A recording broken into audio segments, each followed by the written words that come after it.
कृष्ण पाटील, आज आपण आलेलो आहोत शंकेश्वरी मिरचीचा प्लॉट बघण्यासाठी।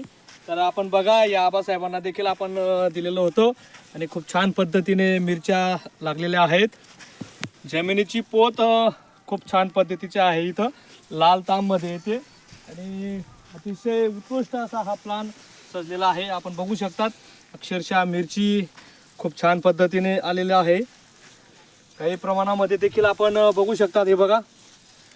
तर वातावरणात खूप मोठा बदल झाल्या कारणाने काही आहे थोडंफार, परंतु काही जे आहे तर खूप छान पद्धतीने हा प्लॉट, काही जास्त मोठा खर्च केलेला नाही, परंतु जमीन इथं सूट झालेली आहे या व्हरायटीला। तर खूप छान पद्धतीचा असा हा प्लॉट आहे। कारण मी बऱ्याच प्लॉटमध्ये जाऊन आलो, त्यातला एक खूप मोठा हा प्लॉट आहे। हे बघा, अतिशय उत्कृष्ट असा या वातावरणामध्ये झालेला मोठा बदल, याला देखील या शंकेश्वरी मिरचीचा प्लांट हा सजलेला आहे। खूप छान पद्धतीने मिरच्या या लागलेल्या आहेत।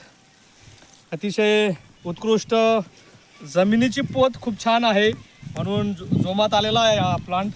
हे बघा किती खूप छान पद्धतीने, अतिशय हे बघा, खूप म्हणजे अक्षरशः झाडं ही चमकून गेलेली आहेत। हे बघा,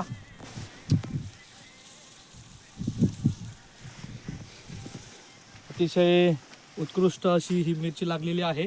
हे बघा, काही जास्त मोठा खर्च केलेला नाही आहे आणि उत्कृष्ट असं पीक यावर्षी या जमिनीमध्ये सजलेलं आहे। हे बघा, अतिशय उत्कृष्ट असं, म्हणजे पण विचार पण करू शकत नाही की या वर्षी वातावरण एवढं खराब होतं आणि त्या मानानं या शेतामध्ये खूप छान पद्धतीचा असा हा प्लांट आलेला आहे। हे बघा, अक्षरशः झाडं तुटून पडत आहेत। अतिशय उत्कृष्ट असा प्लांट आणि आबासाहेबांनी सजवलेला आहे। हिम्मत आबा, जे की वारकरी संप्रदायामध्ये कार्यरत असतात, त्यांनी खूप छान पद्धतीने शेती सजवलेली आहे। जास्त काही याला फवारणी वगैरे खर्च केला नाही आहे। त्यांनी जेव्हा विचारलं, आबा तुम्ही काय केलं बुवा, तर त्यांनी काहीच नाही, एक दोन फवारणी केलेली आहे, मात्र गावरान खत दिलं आहे त्यांनी। धन्यवाद।